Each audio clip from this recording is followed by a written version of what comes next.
Good evening, sir. Hi, good evening, Preeti. Yes, sir. Sir, just we'll wait for another 2 minutes or 3 minutes so that maximum of our participants will join by then, sir. Yeah, of course, no problem.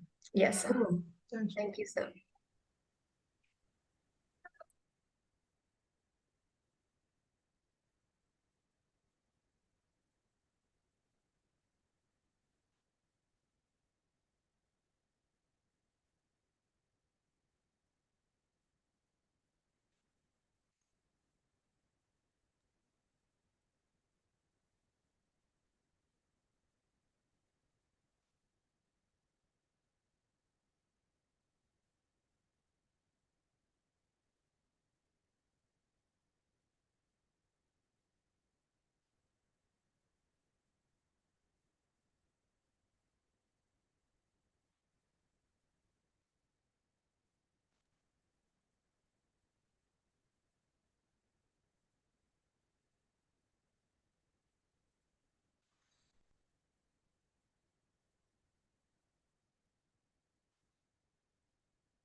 Hello, can you hear me?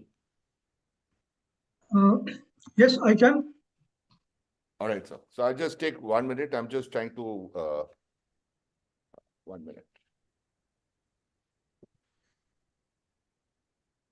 There's a problem with the computer, so I'm just putting on the other computer. Yeah. Okay. All right. So just give me a minute, please.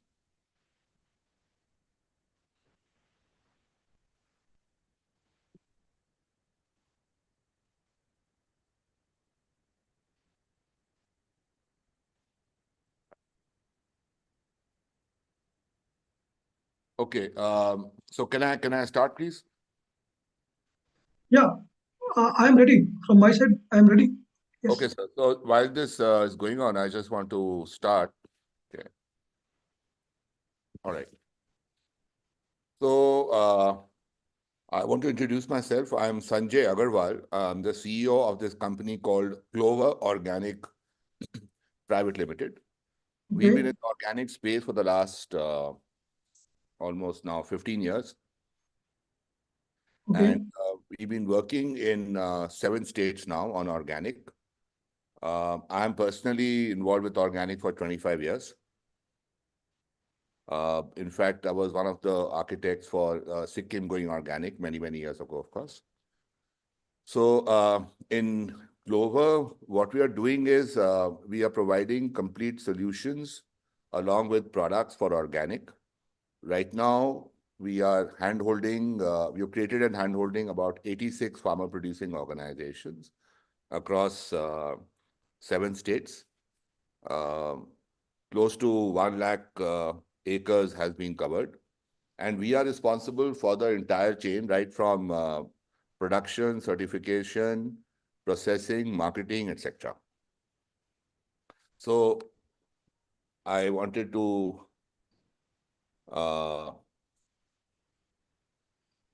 just share the presentation. Just a second.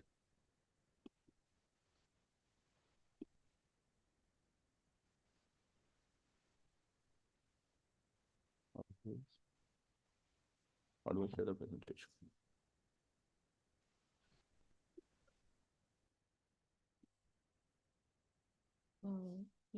Sir, I would have to, can somebody enable the screen sharing, please? Sorry to interrupt you, sir. Yeah. So your scheduled lecture is on 7. At 7. I was told Good. 6 to 7. No, 7 to 8. 6 to 7 is for Prakash, sir, actually. Oh, I'm so sorry, but I got the message at 6 to 7. No, sir. Actually, it is scheduled at 7 to 8.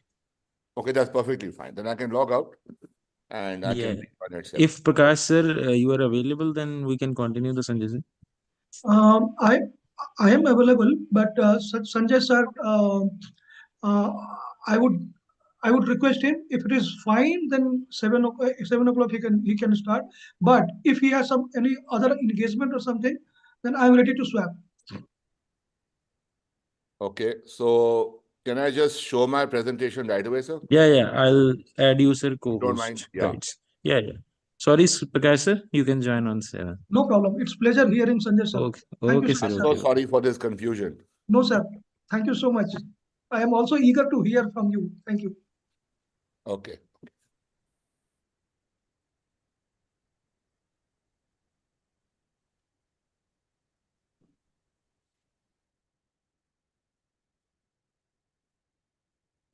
Can everybody see the presentation?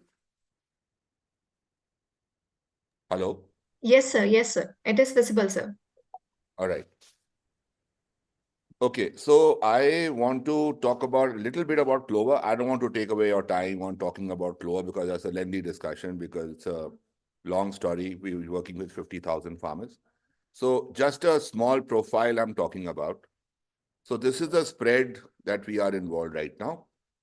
We are involved in organic agriculture in so many states. We are involved in aquaculture, where we are making certain probiotics and minerals for fish and shrimps. Along with that, we are into wastewater treatment as well. So these are the three primary sectors that we are involved with. Currently, we are about, it was 150. This is now got to be updated. We are touching now almost 200 people working in the organization. And we have 40 plus subject matter specialists who are working with us. So the different strategic business units that we are working with, one is, of course, the government, where we are providing all kinds of organic products that we are making in our own factory here in Dehradun. Along with that, we are implementing a number of organic schemes. I'm sure you all know, PKVY, MOVCD, 10,000 FPO, and so many others. We are working with several government departments as well as the ministry. We are also into consulting. Like, for example, we are currently trying to make pathways, organic pathways for a few states to go organic. Then we have started just recently digital agriculture, where we are using the satellites to map out different farms, to give soil data and the crop data and so many other things. Along with that, training is another big part that we play. So in terms of marketing, sir, we are basically involved in food, and we are selling both fish, shrimps, and as well as agriculture produce. Now, in terms of the marketing, I just want to stress a little bit here. We have 4 forms of marketing, because it's impossible to do one type of marketing with such a diversified country and diversified products. So one is that we are making sure that the FPOs are able to earn income and double their income. They do that by selling fresh produce and processed products locally within the states. So like, for example, we are working in Mizoram, Manipur, Meghalaya. Now we are starting out Tripura and Assam as well, and then Uttar Pradesh, Uttarakhand, and a few others. So we hold events, marketing events within those states, our branding team, marketing team holds them. We give them digital support, branding support, and these FPOs are able to sell directly. Along with that, we are selling in bulk to many private sector companies. Like we have Zomato, we have Reliance Fresh, we have Big Bazaar, and so many others. And we have created our own umbrella brand called Wellness. We just started it, where we are doing B2C. Aquaculture, right now, we only have a product story where we are selling, we are manufacturing different products which are completely organic. And for disease control, water cleaning, and gas, to arrest gas emissions and so many other things. And in terms of wastewater treatment also, we have a separate company called Biomatics where we are doing wastewater treatment for different companies. Any questions so far, sir? So before I take on the slides. Anyone, if any questions, I can go forward then. Sir, Prakash, this side. Sorry, I might ask few questions in between. Please, because otherwise it'll be very boring discussion. Yeah. So you are into organic. So when you say aquaculture or or maybe the fishery or something, then what do you do organic there? So do you provide organic feed to them? So that's the only anomaly we are struggling with right now. Okay. Because commercial feed is not organic. And for small farmers, let's say in Manipur, Mizoram, yes, they are making their own feed. We have taught them how to make their own feed. All that is fine. But for large commercial farmers who are based in Andhra, Odisha, and West Bengal, that's still a struggle. There was a company which came up for organic feed, but for whatever reason, it shut down. Okay, thank you. But we are wanting to get into this. I mean, if there is somebody who would be interested to partner with us, we're more than welcome to do that because the demand is quite high. Thank you, sir. Right, sir. So this is just a brief statistic. So this is about Clover. I mean, I don't want to take it any further because, there's so many other things that we can go on talking about. And this is not like, I'm not trying to sell Clover to any of you. I'm trying to just share the little experience that we have. That's why I've chosen the topic as, reinventing organic as the topic that, I thought it would be more useful for people who are there in the limited time that was offered to me to prepare for the same. So we are talking about the re-origin of organics first. I think it's important for everybody to understand. I think they already know that the whole world was organic once upon a time. And after that, the world wars happened, as you all know. And what was interesting to find was that after Germany lost the war, the Allied forces found large quantities of, poison and bombs in Germany and other locations, occupied territories. Now, Hitler, what we were told is, had basically planned to use the poison to, in the water of the UK and America and all that, but could not do it. The bombs, they found huge quantities and they did not know what to do with it. Now, somebody sprayed a bit of this poison onto a leaf and on the crop, and they found the insects were dying. And this is an unconfirmed story. I mean, if you're going to ask me for complete, how should I say, any documentation, solid documentation, it's not available like that. But this is on, with different conversations that I've had with people when I went abroad and met people, talked to people and all that. So I'm just sharing this information with you. So chemical pesticides came on basically straight after the war. They found a use for it. And Americans, as we all know, are very, very good at selling. So this was one interesting thing that we discovered. Second thing was the bombs, as we all know, have chemicals like potassium nitrate and so many other different chemicals. And the use for that became as a fertilizer.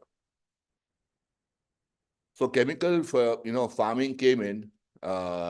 It was, I mean, I wouldn't say 100% World War II or anything like that, but definitely it helped to propagate this form of farming, which was not really needed, but it came up. Now, after organic had taken, whatever way you want to call it, organic or sustainable agriculture had lost its way, then America came up with genetically modified crops, as we all know. And to counter that, the entire European Union got together and they came up with organic. It was more of a non-tariff barrier, to stop the flow of GM coming into the country, coming into the EU. And they've continued to do so, and they're controlling it in many ways.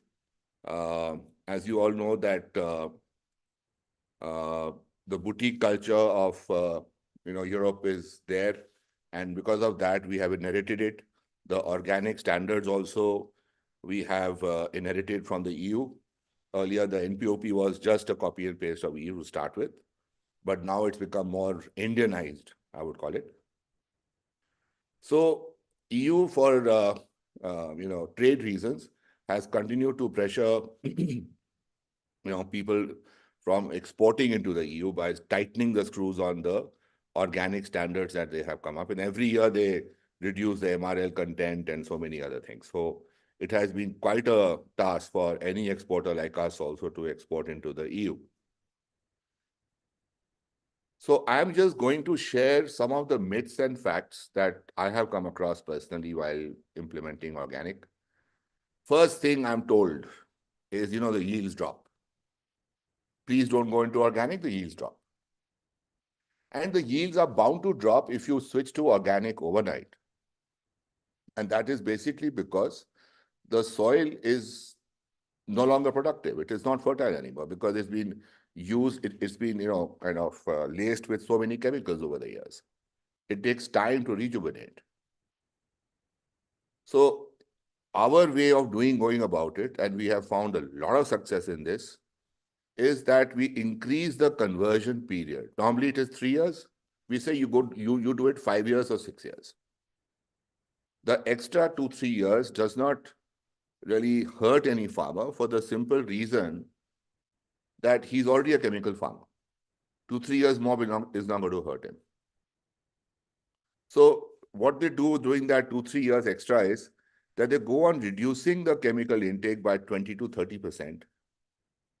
Okay, every cropping cycle, while giving the full dose of compost. And so with this support, we have found hundreds of success stories where yields have never dropped. And after fully converting to organic, we have found, in fact, yields have gone up further than the chemically grown yields as well. That's an absolute fact, which I would welcome anyone to do a study on. Second myth that I've come across is that compost does not, give the required nutrients in terms of NPK to the soil or to the crop that is needed, especially, crop which require, for example, sugarcane, wheat, etc. So, and I've found it really funny, sometimes they say, okay, compost has 1.5 to 2% nitrogen. So many 20 tons, 30 tons of compost will be needed to make up the nitrogen content. But what I want to make it very clear is that, these are my own views, please, so don't take it otherwise, is that compost is not a biofertilizer. That's something everybody needs to understand. Compost is nothing but a substrate for the soil microbes to thrive and basically use that, compost that's been put in and produce the required nutrients for the crops. That's it.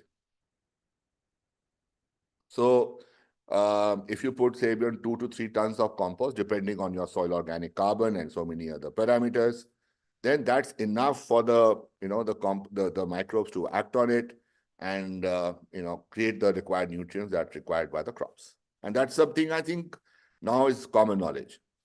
People should be able to understand that. But I think this misnomer, I would request ICR to look into it, that compost really should not be called a fertilizer because it's misleading for many people. Other thing we come across is there's no cure for pest and disease that we have in conventional farming. Now, in this also, I would like to tell you my own experience.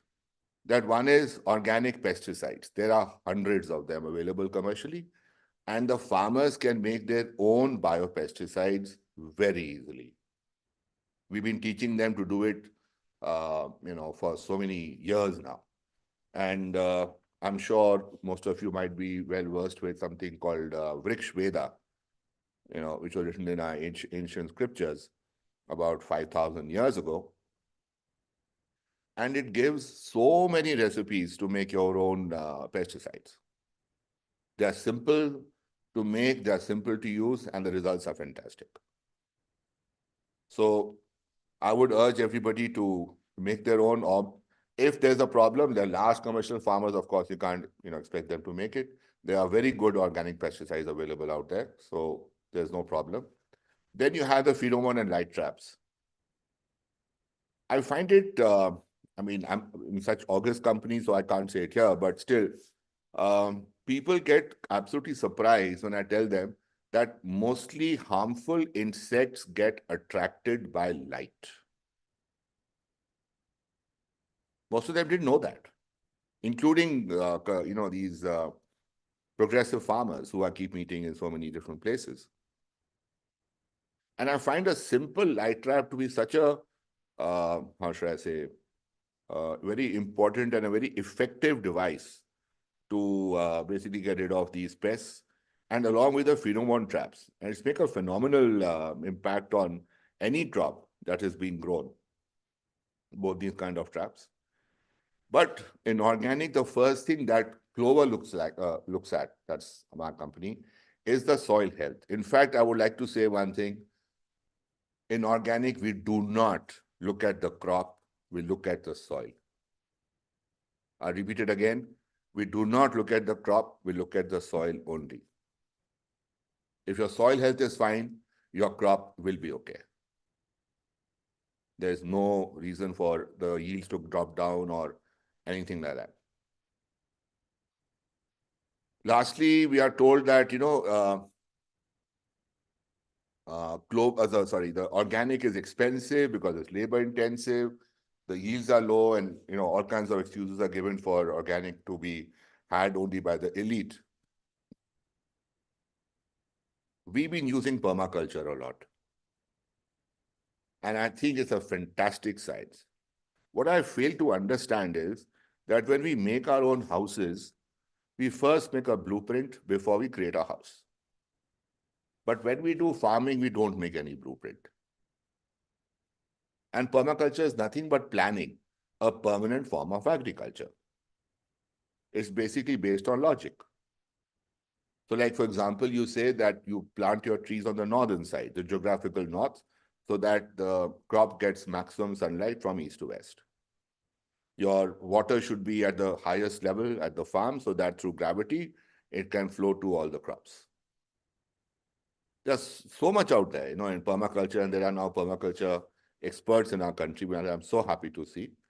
I think this should be made compulsory or maybe taught by all the KVKs and all the ICR institutes, because this is such an important step that is often ignored. So once you do this, your labor is literally reduced by more than half. Then along with that, over the years, we have developed a lot of farming techniques. And these techniques are basically based on something called ITKs. I'm sure you're all well versed with it, indigenous technical knowledge. So these are techniques of farming practices which have been practiced by the farmers for centuries. And all that we have done is we have studied them on our own farms and maybe modified them a little bit. And then based on that, we've been able to come up with these very novel, simple, cost-effective techniques for the farmers. Hello?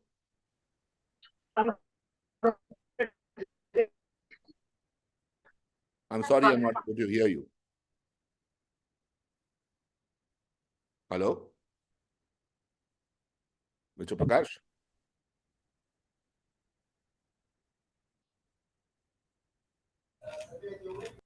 I can hear you very loud and clear, sir. I think it Okay, is okay. I don't Paresh. know. I heard some interruption. I thought somebody was asking me a question or Yeah, something. yeah. So Paresh was saying something. Okay. Maybe. Yeah. All right. So should I continue? I mean, I can hear loud and clear, Yes. sir. Yes, Okay. sir. Please continue, sir. All right. All right.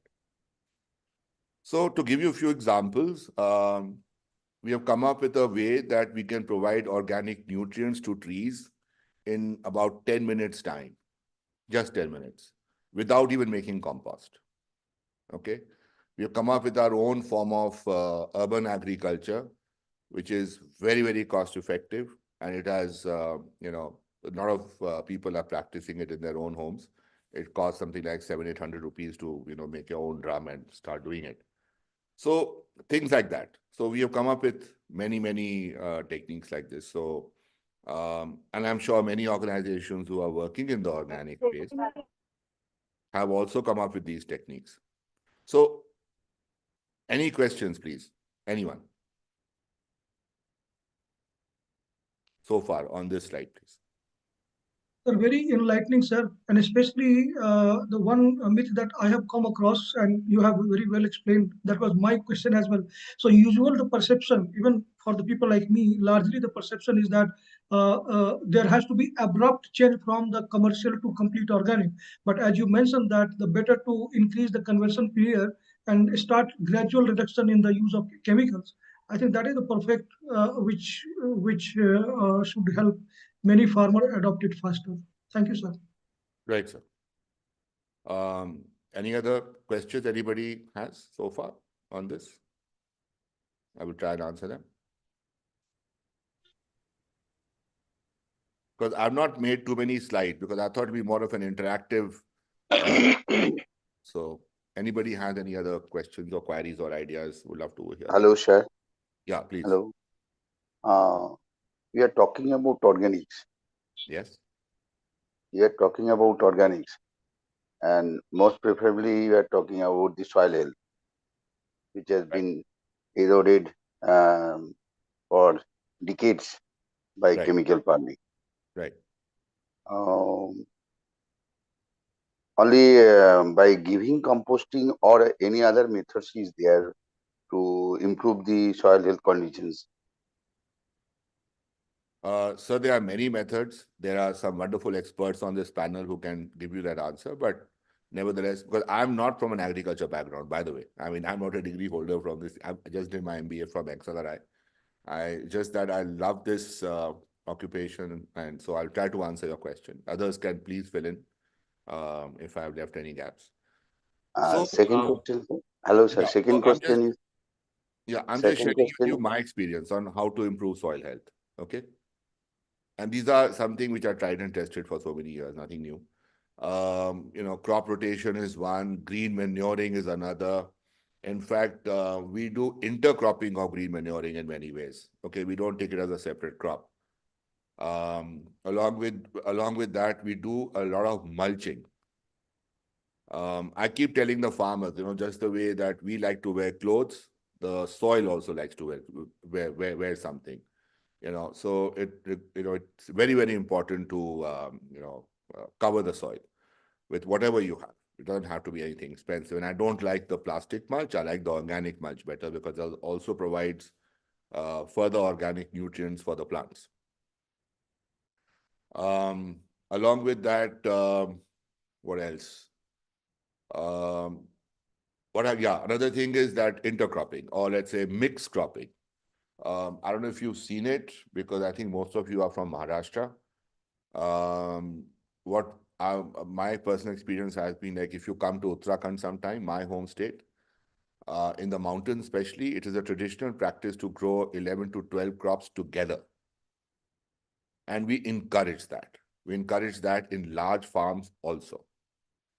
And that what it does is that it doesn't degrade or take away the nutrients from a particular layer of crop.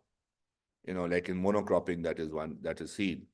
So we see that the roots grow, to various depths. And because of that, it is very well balanced out. And in that intercropping, or let's say mixed cropping, we also grow lots of leguminous crops as well. So that's some of the ways that we maintain soil health. Sir, second question is in which area your farm clover is working in West Bengal? In But I'm aquaculture saying, only? we are not working in West Bengal at the moment. We are doing a little bit of aquaculture in your state, but not agriculture. But agriculture at present, we are doing in Northeast a lot. For example, Mizoram, Manipur, Meghalaya. And just day before yesterday, we have signed agreements with Assam and Tripura as well on going organic in a big way. Apart from that, we are doing organic in Western UP. That is Mirzapur near Banaras, Allahabad and all these areas. And then in Bulandshahr on the Western UP side. Plus, we are doing organic in Uttarakhand, which is my home state. Yeah. So here we are doing agriculture as well as a bit of aquaculture. Are you in Rajasthan and Gujarat also, Kanna? No, sir, not as we got actually, okay, to be honest with you, we did get opportunities from these states, but we have not taken them purposely because we don't have the bandwidth at the moment. So one thing in West Bengal, here is the farmers are small and marginal farmers. Yes, sir. The farm holding is so small and scattered. That's why you tell about permaculture. It is not possible in this area also. In small field, just in Kharif season, during the rainy season, they have to bound on the rice crop only, and they go and continue on chemical farming. That has to be changed. It should be changed in the principal policy, agriculture policy. Otherwise, it is not possible to go on organic farming. Let me put it like this, sir. Yes, you are right that, for any different result, if anybody wants, the method or approach needs to change. Otherwise, if like what you're saying, that the same crop is being grown in the same way it is being grown, so obviously the results are going to be the same. Yes, yes. And another thing I would like to share, sir, permaculture can be done in a small area. That's not a problem. You don't have Yes. large tracts of land to implement permaculture. And that's why the government, central government is coming on FPCs. If in block or in panchayat, the farmers get together in the FPC, they can do and they can think about it about the permaculture and other mixed cropping. They don't go on any monocropping. That can be done. Yeah, it can be done by the FPOs, it can be done by NGOs, it can be done by small farmers, anyone, really speaking. There should be a will to change, that's all. Anyone can do. Yes. Okay, thank you.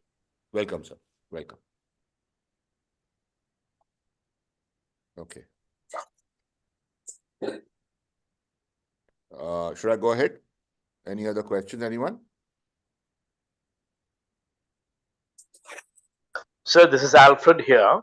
Good evening, sir. Yeah. Sir, we would like to know whether you'll give some consultancy services for us to take up organic farming in a hilly region in Tamil Nadu.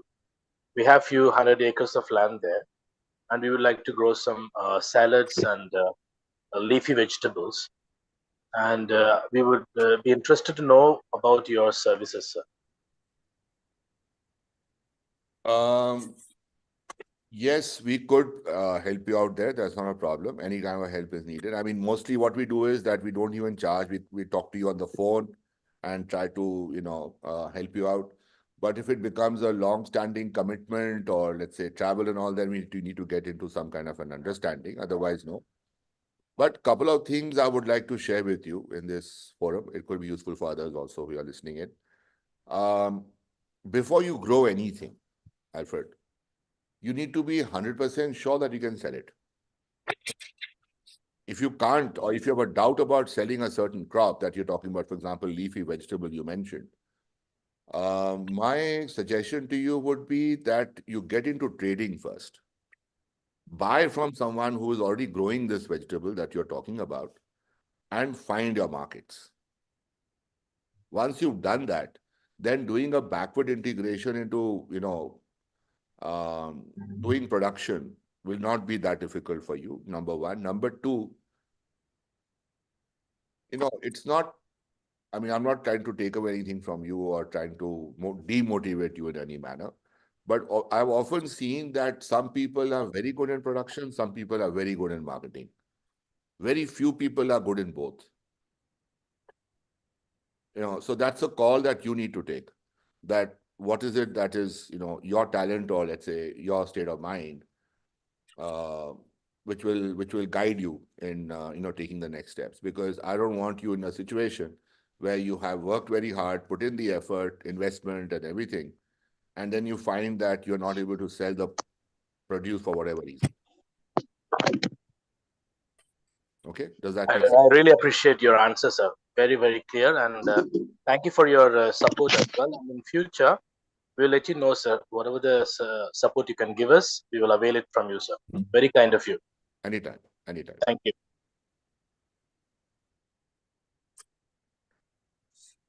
Should I move ahead?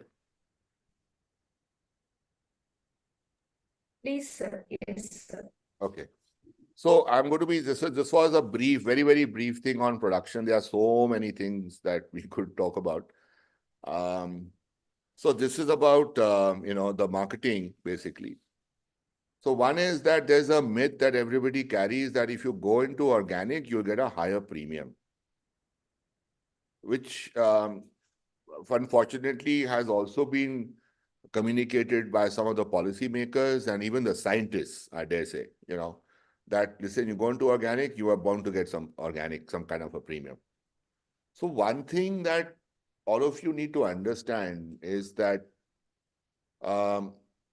premiums of any kind on any commodity, forget about organic, any commodity, is a function of demand and supply.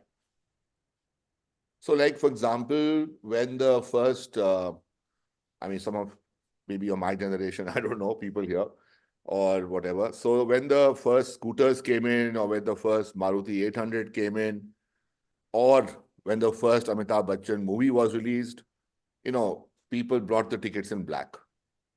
Or people waited for 6 to 8 months for a Maruti 800, paid a premium for it so that they could get the vehicle of their dreams. So what happens is that the demand for something, if it is more than the supply, you could get some kind of a premium, but it is not mandatory. Let me give you some real facts. When organic started in India for the first time, the first commodity that was exported out was tea, organic tea, and especially from Darjeeling. At that point of time, Indian tea was demanding a premium of close to 400%. But after that, countries like Vietnam, Kenya, Sri Lanka, and so many others joined in the production of organic tea. And the demand grew, but a CAGR of say 25 to 30% and not more than that. With the result, today, Indian tea is not getting a premium, if at all, of more than 20%. So please do not base your organic dreams on a premium. It doesn't work. Now you might ask me, okay, if there's no premium on organic, why should I go organic? So the reason that you should go organic is that the generation that comes after you can continue to do farming. At the rate the soils are getting eroded and denuded, that is not going to be possible for the generation to come after you to do any kind of farming. Number one. Number two is, there are again myths that, the organic, by going organic, the cost is going to go up. It doesn't. So to save your farms, to get a healthy harvest that one should always get, which is going to be equal or more than chemical, you should basically get into organic. That's the reason I tell everyone in any forum that I meet. Second thing I'm often asked is that, okay, I'm an organic farmer, I'm doing organic, where is the market for it? So I just tell them that, okay, suppose let's take any vegetable selling for say 50 rupees a kg. I've just taken an assumption here. Now, if the same chemically grown vegetable you are able to sell organically, say at 100 rupees, if you are selling at 100 rupees, let's say like a Fab India does, you go and buy rice over there for 400 rupees a kilo. And there are many people who buy it also, nothing wrong in that. But if the same rice organically grown, so sorry, for this 100 rupee kilo, you'll get the elite class of people, maybe 0.001% who's going to buy it. But if you can sell the same vegetable for say 60 rupees a kilo, immediately you'll get a huge demand for the same vegetable that you've been trying to sell or struggling to sell. So your problem is not the market. Your problem is the price point at which you want to sell it.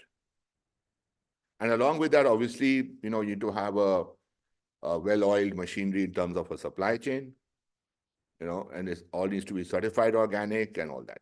So this is one thing I wanted to be very, very clear, that market for organic actually exists everywhere. My personal dream is, why shouldn't a taxi driver also eat organic? Why can't we make it mainstream?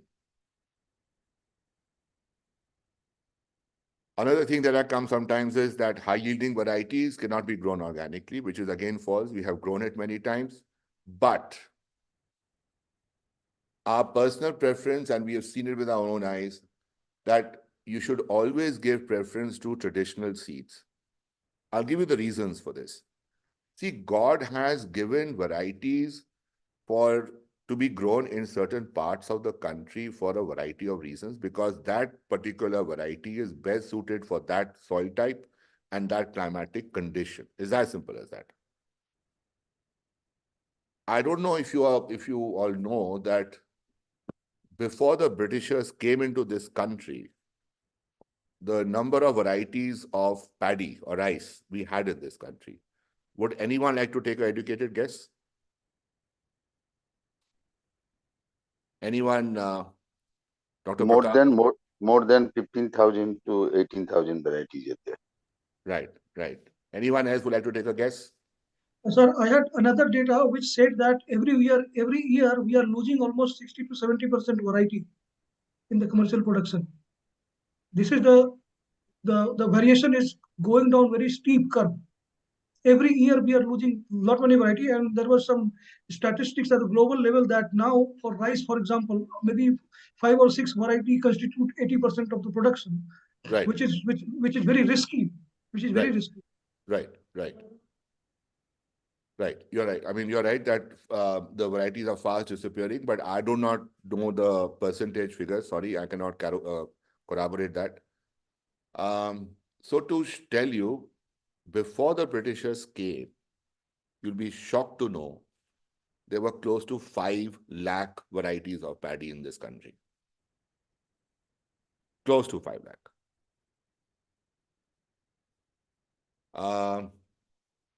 I don't know if you've seen, there is red rice, there's black rice, there's brown rice, there's sweet rice, there's sticky rice, and basmati rice, and there are varieties, sub-varieties of all those rice. You go to Madhya Pradesh, there's a particular rice, you just pluck it in the farm and you eat it, it is sweet to eat. You go to Nagaland and you see a paddy plant, it is about 8 feet tall. It's in a Guinness Book of World Record also. And today, I don't even know how many varieties are left.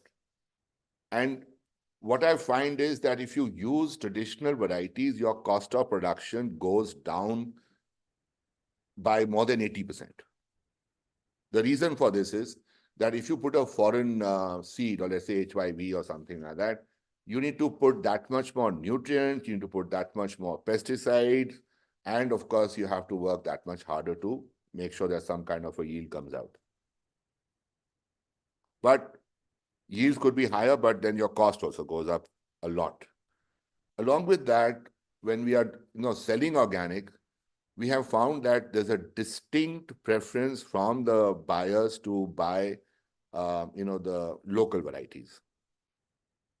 It could be of even the kidney beans or any grains or anything that one is actually growing.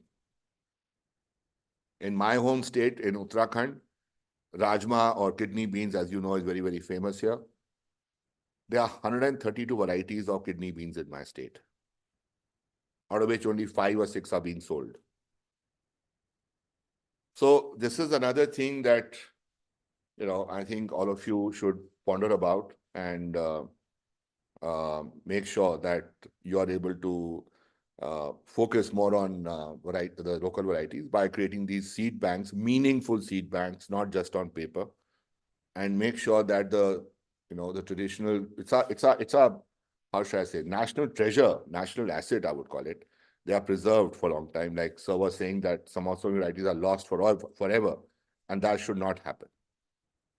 So this is a short, sorry, but this is a short knowledge that I wanted to share with all of you.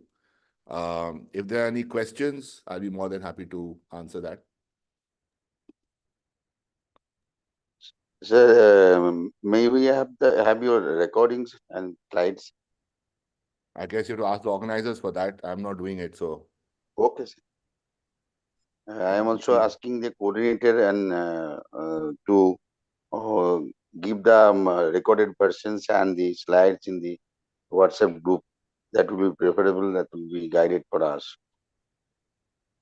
So I guess the organizers would need to look into that. If there any questions? Actually, Yeah, please. Yes, actually the session is live on YouTube as well, and we are also recording the session. So we try to put in the group as well, so like the presentation and the session recordings. We will put in the groups. Right.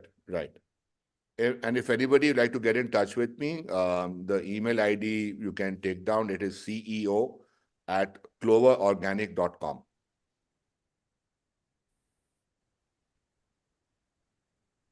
Organics, sir, organic. Organic. There's no S over there, sorry. Achha, organic. Cloverorganic.com. Sir, it was really captivating. And you mentioned that you're not from agriculture background, but the way you have explained the key point, like the soil health is more important than the crop health, because soil health determines the crop health. It was amazing, sir. It was eye-opening for me. I am a combination of agriculture and technology, but listening to you today gave me a lot new dimensions to me to think about. So I would say that you know better agriculture than what I knew so far. Thank you so much, sir. So thank you for being so humble about it. I am a mere small student who knows 1% of agriculture. Let me assure you, there's so much to learn. And we would love to collaborate with anyone who would like to, go in this direction. There's so much to learn, so much to share, and this short time, I'm sorry I could not do more justice to it. We are combining, for example, aquaculture with agriculture in many places. And, there are some very, very fantastic stories. There are these FPOs, success stories where without working capital, the turnover has gone up to more than 50 lakhs to 1 crore. So there's, we have teams within our organization who help do that. So I could go on talking, but I don't want to do that. So I just thought I'd just stick to the key points. And if anybody has any questions, great. Otherwise, you can be in touch by email or something else.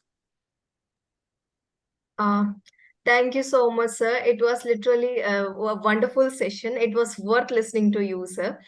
You presented very interesting points and facts that was, very much interesting for all our participants. For me also, there were certain facts that were new and I was not knowing that. So thank you so much, sir, for giving that insight of these particular things, sir. So now on the behalf of my team and all our participants, it's a big thanks to you, sir. Sir, actually, I just would like to request you just please see your chat box if any of the participant has posted some question to you. Chat has been enabled, sir. Otherwise, if I am getting some question, I will read out to you, sir. Okay, so chat box, where do I see it? I'm sorry, I'm not very tech savvy. Okay, sir. It will be there, sir, in your screen called one section will be there of chat, sir, named as chat, like. So just left side to your share screen. Left side to the. No issues, sir. Okay. Okay, So sir. participants are there, and then there's a. That's why you're telling me? Yeah. That's what, sir. Okay. Fine. I'll have a look at it and the reactions. You can continue with others. We can probably come in and yeah. Actually, sir, now it's my request, like if any of the participant wants to talk to you, because we have time like to talk to you. So I have enabled the chat as well as I have given the access to unmute themselves. So participants, any of you, if you want to talk to sir, then it's most welcome.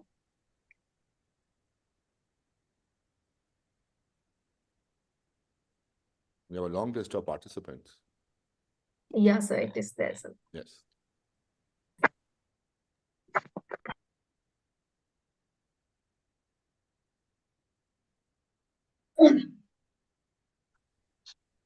Can you read out any reactions, Preeti, in case you're getting anything? Yes, sir. Yeah. Actually, sir has not mentioned the name. Sir is asking, sir, are you practicing in Bihar as well? Like somebody is trying to ask, sir. Actually, the name is not there. Are you practicing in Bihar as well, sir? No, I'm sorry, we are not doing Bihar at the moment, though I find I've been there and I think you have one of the richest soils in the country. Such a high iron content, which is amazing. But yes, sometime in the near future, we will have to work in your state. Yes, sir. Thank you, sir. Sir, Dr. Sashi Kumar is telling a very well explained session, sir. So he is conveying thanks to you. Thank you. Yeah, sir. Subhash sir is also telling thank you for your informative session, sir. Thank you, Subhash. Yes, sir.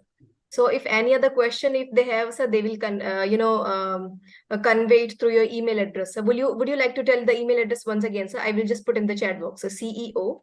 CEO @ Yes, sir. Clover, CLOVER, Clover. Yes. Organic. Yes, sir. One word. Yeah.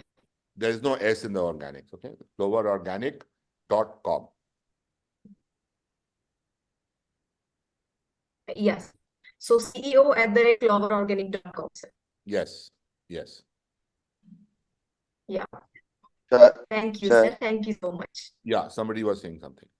Sir, how could you help in the agriculture position in West Bengal through your organic views? I can only help once I know the problem. Problem is small and fragmented land and go on monocropping. How could you suggest their farmers of this area? No, so I think the help can be provided. I mean, please send me a mail of the details. What are the farmers? What are the crops? What is the soil type that you have? What are the problems that you're facing technically or commercially or whatever? If you can give me some specific problems to work with, then maybe we'll be able to try and help you. Yes, sir. Okay. Thank you, sir. It is great to hear from the voices from Bengal. I had an opportunity to visit a couple of times West Bengal. And sir, what I noticed very interesting is that they have a very nice mixed cropping kind of an environment wherein in most of the household you will find a small kitchen garden where they grow vegetables. They will have a small farm where they grow the rice and whatever they want. And almost most of the cases they will also have a small pond where do have the fish. So it looks so nicely. I mean, each family has a very nice mix of whatever is required. I mean, very nice ecosystem.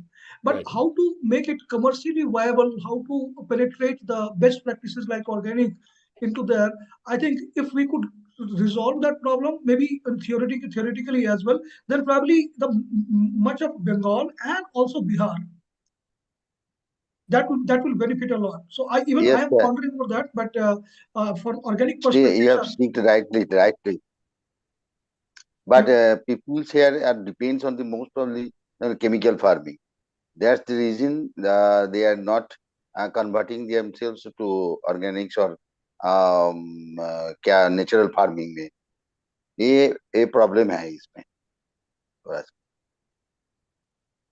Yeah, Due so to small and fragmented land. Yeah, so आपका problem, I mean, is a problem of higher yield? Is it a problem of you're not getting markets? Is it a problem of soil getting degraded? क्या आपका problem क्या है? Problem, chemical farming is much depending on. They are not moving to organic. See, I just want to make it very clear again also that I do not see India as an organic country. All right. I mean, let's be very open about this. But what I do see and what I've been telling the ministry and other people also for a long time, that all the eco-sensitive zones should be organic. Yes. And by eco-sensitive zones, what I'm talking about is that uh, all your river banks across the country, all rivers, Yeah. not only the river Ganga, but all the rivers. Yeah. Then we're talking about all the areas surrounding the lakes, the areas around that that place, your wetlands, and all your mountains and hills. Yeah. And along with that, even your river islands or your sea islands, all of them should be organic. 100% should be organic. There's no, I mean, I don't think there's any even debate over there. And government is, I think, doing this because the NMCG is their National Mission for Clean Ganga. Under that, they are promoting organic on both sides of the bank of the river, Ganges at least. But I think that should be promoted across all the rivers and should be backed through sustainable farming and sustainable markets. Yes, sir. So please don't go into organic because it seems to be good system of farming. Okay, I mean, go into organic if there's a need to go organic. It's like, everybody wears a shirt, but we all like different types of shirt, different types of brands. Nothing wrong with that. So if you're having a problem in chemical farming, yes. Yes, there is problem in chemical farming. There are lots of pollution here. Productivity is just increasing, but there is no demand at all on rice crops mainly. Fine. So you have my email, so you can share the details and then we can. Sir. Okay, sir. Thank you. One small thing I would like to also share before I leave, I think I have a little time, is, government is promoting nature farming, which is fine. Nothing wrong with that, nothing this thing. But my personal opinion is that one size can never fit all. Yeah. Okay. Like, for example, there are many forms of organic. You have microbial farming, you have biodynamic farming, you have Agnihotra, you have the lunar calendar being followed. Even in states like Meghalaya right now, they are following the lunar calendar. And then there are so many different organic techniques also. So I think that all of them should be made available to the farmer, and farmer makes his choice on what kind of farming he would like to adopt. He or she would like to adopt. Okay, one system of farming should not be, uniformly granted. One should not. Yeah. Because it can lead to problems. It can lead to problems. I'm not saying anything that nature farming is bad or natural farming is bad, but what I'm saying is that all sorts of farming should be given as an option to the farmers. Okay, sir. Thank you for your sharing. Please. Thank you for your patient answering the question, sir. So I think there are no more questions. If there are no more questions, shall we call it a day, sir? For yours, sir. It's been a pleasure. It's been a pleasure for me to be on this forum. Thank you for inviting me, and I hope I was able to add value. So, and yes, sir, yes. Apologies that I came 1 hour earlier for my presentation. Sorry about that, Mr. Prakash. Thank you. No, sir, it is not about sorry. Actually, I'm lucky to have heard you completely. Otherwise, I would have gone out. I would have missed your session, sir. So thank you so much. No. I'm lucky. I guess, sir, it happened for a good, sir. I think it happened for good, sir.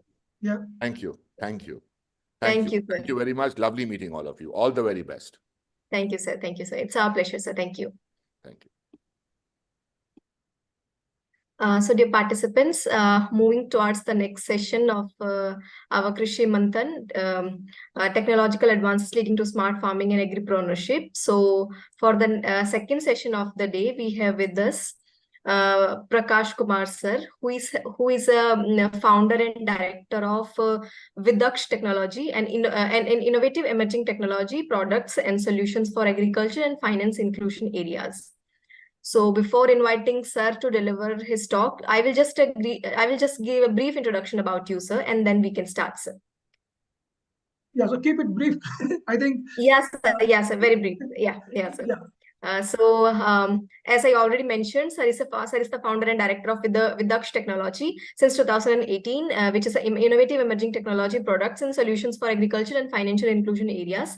Mainly focuses on customer-centric applications of advanced analytics.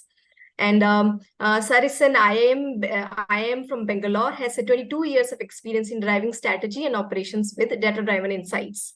Sir has other professional experience as a consulting senior management, consulting to the leadership on competitive threats and opportunities, Salesforce productivity at HP India, and satisfaction and loyalty measurement, depth interviews, group discussions on field observations at Hansa Research and others company. So with this brief background, sir, we are more than happy to have you. It was just as a, maybe just there was an inconvenience for you for the first session. I guess that's fine at your side, sir. Okay, thank you so much. And it is my yes, sir. So please, the podium is all yours, and join with us, sir. Over to you, sir. Please allow me to share my screen. Yes, sir. Yeah, it has been given, sir. Yeah.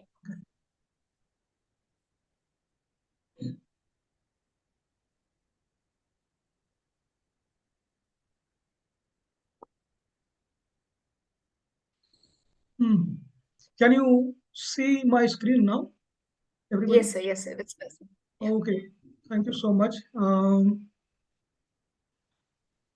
So at my introduction, as it was shared, I think I would say that I am a combination of agriculture background because I am an agriculture graduate, and I spent many times working with the technology companies. And I have a couple of management degree, I would say. So I am trying to build a combination of agriculture domain and the technology expertise to create some value in the agriculture sector. My company's name is Vidaksh, as I mentioned you. It's a new startup, just 3-4 years back. And I spent most of the time initially in doing the ground research, like meeting farmers, various stakeholders, government organization, private organization, etc. And today I am very happy to share with you my learnings. My company actually provides three kind of thing. Like one is technology solution. So I have my own technology solution, which is aimed at, I would say, the agriculture value chain. I'm not going to sell that for right now. Then we also engage in the project service because like the government project implementation project, sometimes we help, and we have a business consulting services as well. So if someone wants to start a new business or they are exploring some area and all, so we help them. Below that, there is some sample of the clients that we have worked with, or we are in talk with them. Notably, we have a good relationship with Japan, like JICA and the related organizations. Having said that, I would like to divide my presentation into the two parts because the way I understood the topic is that we should discuss the agripreneurship from the smart farming perspective. What are the opportunities out there? So I will initially create a background of Indian side, and then let us keep maybe half of the time for a more fruitful discussion. So let it be more discussion than just transfer of the knowledge. So initial few slides, I would say that please pay attention because this will give you a kind of a basic understanding of where opportunity lies and how technology works there. And then we can get into discussion because I have been consulting some of the organization on how they can get into the agri-tech or maybe the agriculture technology side. Okay. So very quickly, I would, you can see my whole screen, right? Because I see, you can see my complete screen, right? Okay. Yeah. So, yes. Yes. okay. So the first of all, we should start with a very positive note. So on the left hand side, what you are seeing is agri-tech potential, and on the right side you will see the digital accelerator.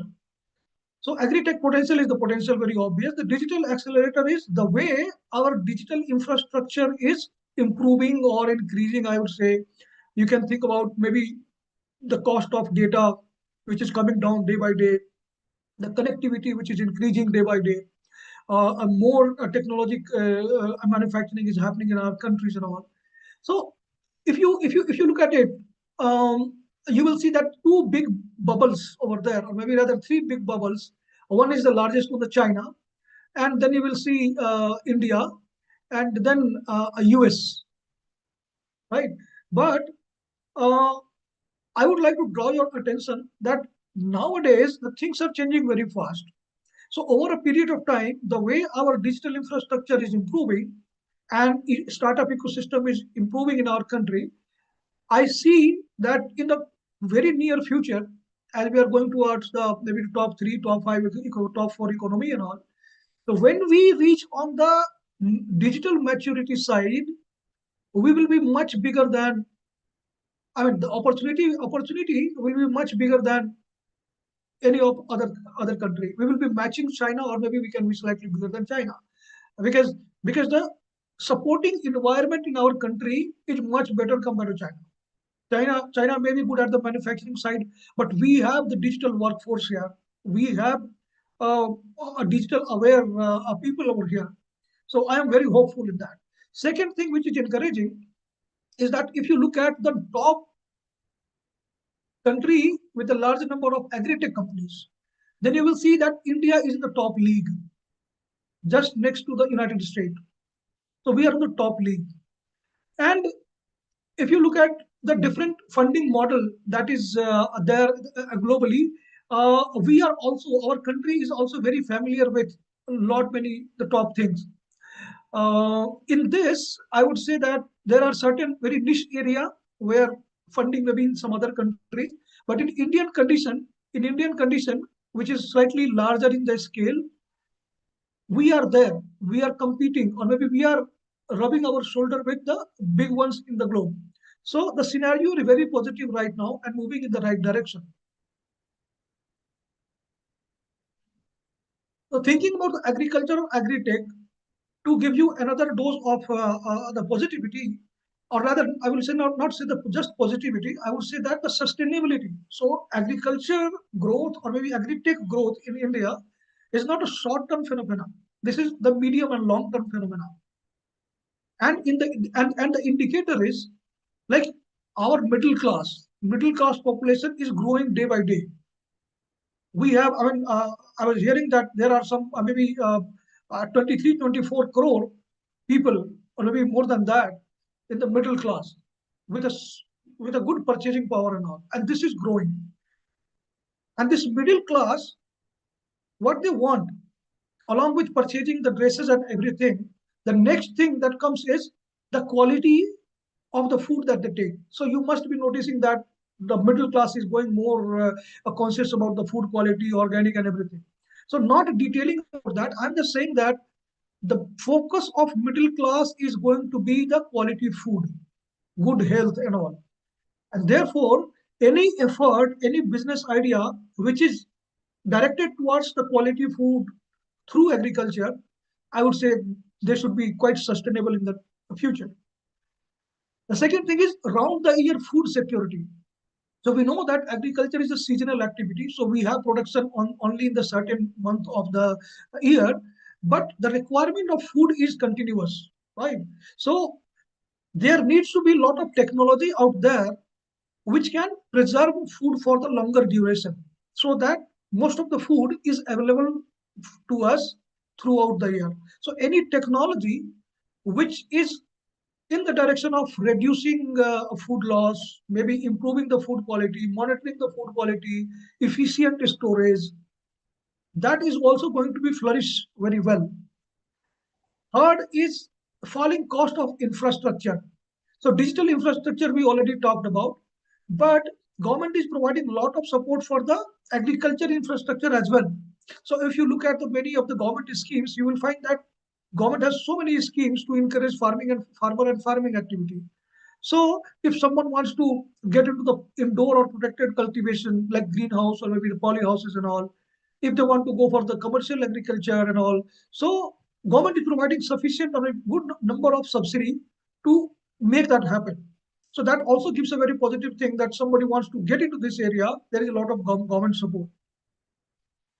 A fourth, a good thing is there is an increased awareness and requirement for food safety and traceability. Now, how you are going to ensure food safety and traceability? That will also come by adopting the new technology. So if you are thinking or somebody is thinking about creating technology in this space, I think their future, I mean, there's going to be a good demand in the coming many years. Some numbers, if you want to look at how we are planned for the next 5 or 6 years, then you will notice that agriculture export, right now it is $50 billion right now. But the planning is that we should be at $100 billion in the next 6 or 7 years. How we are going to achieve that? So there will be a lot of activity. There will be a lot of commercial and business activity which needs to happen in our country to push us from 50 billion export to 100 billion export. And government and all the ecosystem will be supporting in making those things happen. Second, I would say that the precision farming adoption, earlier it was, I mean, right now it is maybe 5 to 10% in between that. But the government planning is to increase it to 40 to 60%. And what is precision farming? Precision farming is nothing but use of technology that will help farmer and the farming, the agriculture value chain, save cost, save input, use the precise application of all the input that they have. So we have a very aggressive goal, and to achieve that, technology has to be there. Thirdly, food processing industry. Right now, we are 300 billion industry at the moment, and we have a plan to make it a more than by 2030. We are planning to make it a 600 billion plus thing. And similarly, you will notice the other thing as well. So food wastage is another big area. Right now, you will be surprised to notice that 40% of the agricultural produce is spoiled. It is wasted, which is a huge thing in our country. And we have a plan to reduce that, or maybe government plans to reduce it to 20% in the next 20 to 20 years. How government is going to do that? Again, those things will require the new methodology, the new processes, the new technology to make that happen. So my whole point is, right now, economically, agriculturally, the demand-wise, we are at a juncture where things is going to be quite positive and quite growth-oriented for the next 10, 20, 30 years, I would say. So it creates a lot of opportunity for anyone who wants to explore opportunity in the agriculture area. To give some of the number, I would say, again, this is from some of the sources I have mentioned it. In 2020, this is 2020 report. Okay, so the agri-tech opportunity, or maybe the addressable agri-tech market opportunity in agri-tech right now, and maybe 2 years back, I would say, not right now, 3 years back, that was $24 billion. But how much we have extracted from that? Currently, we have been able to capture just maybe close to 1%. So, of the potential that we have, right now we are only at the stage of capturing this 1% of that potential. So we need to really get serious here. There is a need of lot many business mind, lot many new ideas to get into the higher level of potential. I mean, to capturing the higher level of the potential that we have. Some of the potential that I have mentioned over here, this you can look at. Most of the opportunity right now that you see is into the farm market linkage area. So you have a lot of e-commerce opportunities and all that is already maturing to an extent. Agri financing is another one. Precision farming is again a big opportunity, and farm input and other opportunities as well. So I'm saying that Right now, the market is almost 2 lakh crore market is there. And this is the story of 3-4 years back. I think the market potential would have been now maybe close to 2.5 or 3 lakh crore. I'm guessing that it could be maybe like that. But how much of that we are capturing? Almost negligible, nothing. So a lot of opportunity to be tapped into. There are a large number of startups who have sprung up here and there. Many of the startups fail also. Many of the startups are successful.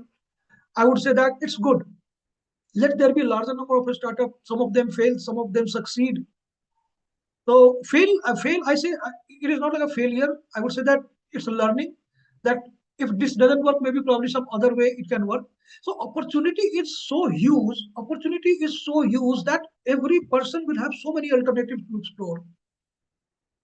However, just cautioning from the perspective of many startup fail, I would say that, roughly, I would say that if you read the market correctly, if you know your customer or maybe the farmer well, if you understand the agriculture value chain well, then the chances of failure will be less.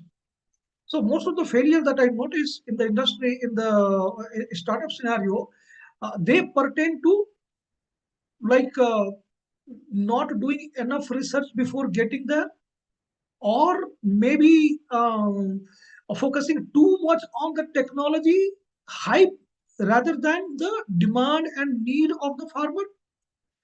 Many of the failure is also attributed to the disconnect between the advancedness of the technology that we have and the readiness of adoption among our farmer or with the farming community. So the switch from completely current way of farming to a more smart farming, this needs to be facilitated as well. So you cannot expect that you come up with some very fancy looking the new technology, everything is good, everything is perfect. But maybe you have not understood well how farmer will adopt to that, how farmer will change their behavior.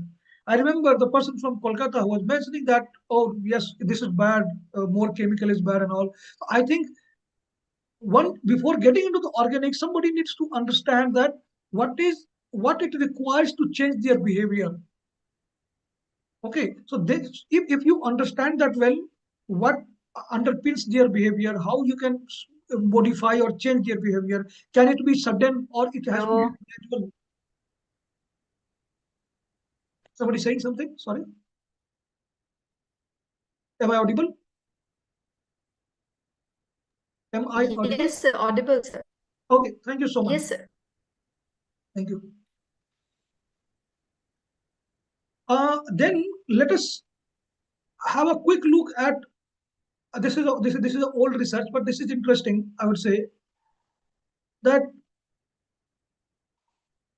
where to look opportunity. Like if you want to get into this area, where should you look at the opportunity? So I would say that you can read this chart very quickly in a way like if you purchase something in 100 rupees, if you purchase something in 100 rupees, then the net income to the farmer is actually 10 rupees. I'm sorry.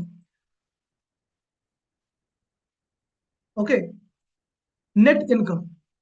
But if you say that in terms of price, then you will say that you can say that out of the 100 rupees that we pay in the supermarket of the food, the price that farmer puts or price that farmer gets is roughly 30 rupees. But if you reduce from there the input cost and the labor cost, then the farmer end up with the net profit or net income that would be the 10 rupees. So from 30 rupees that farmer get as a price to 100 rupees, which is the 70 rupees margin over there, one needs to look at where they can play a role. So I would say that let us do something, or maybe you can think about something wherein you transfer more money towards the producer or maybe towards the farmer to make the rest of the process more efficient.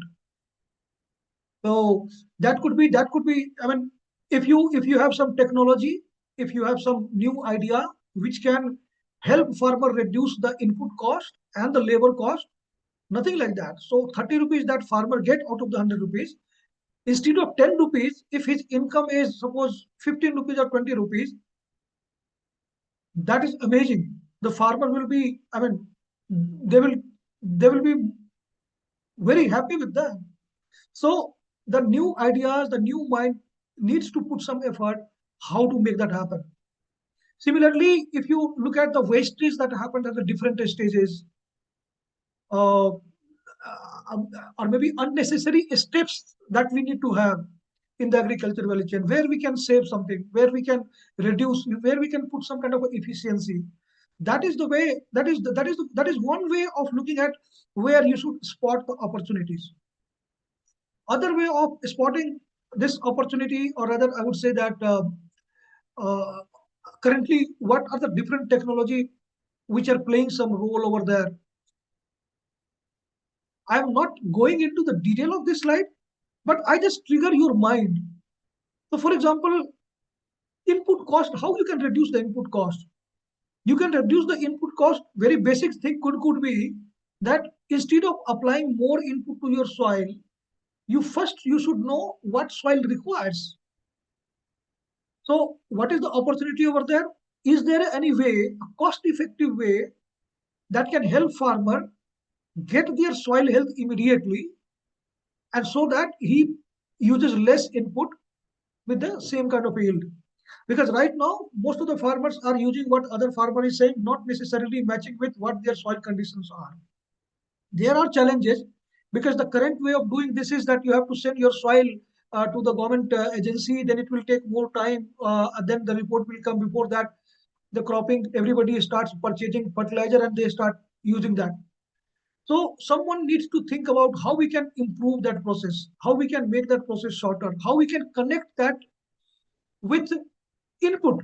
For example, if you found a way to quickly get all the NPK or maybe the soil health condition immediately, now farmer is not interested in knowing this much is the percentage of nitrogen, this is the percentage of phosphorus. No, they don't know the, I mean, they don't know what to do with that. Rather, the important thing will be if you can club this information with the automatic calculation of how this translate into the how many kilo of nitrogen, phosphorus, or this fertilizer he has to purchase. That will be the usable solution. So when you think about the innovation, maybe you are very innovative in creating a very quick way of identifying the soil health.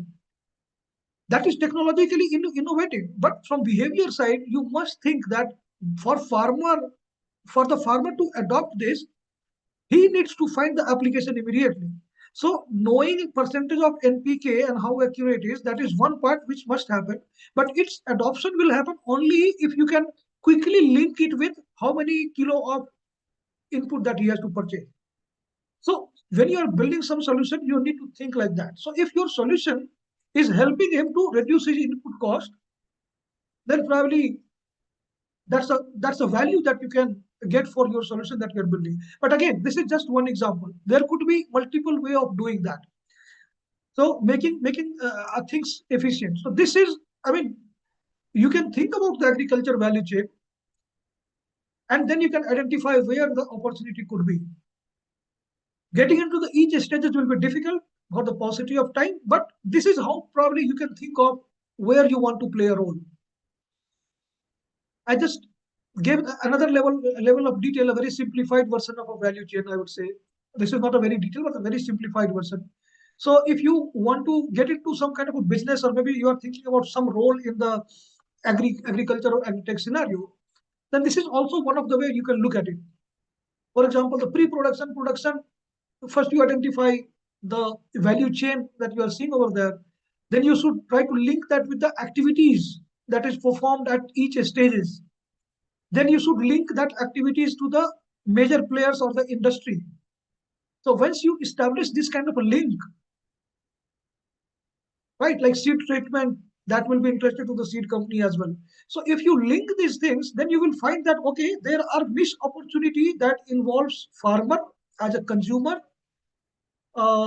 agriculture company as a supplier, and maybe some third person or maybe someone who is providing this, combining these two things. So there could be this, I mean, this kind of a niche you can create, and that there could be a number of niches like that at each stage. So this is also one of the ways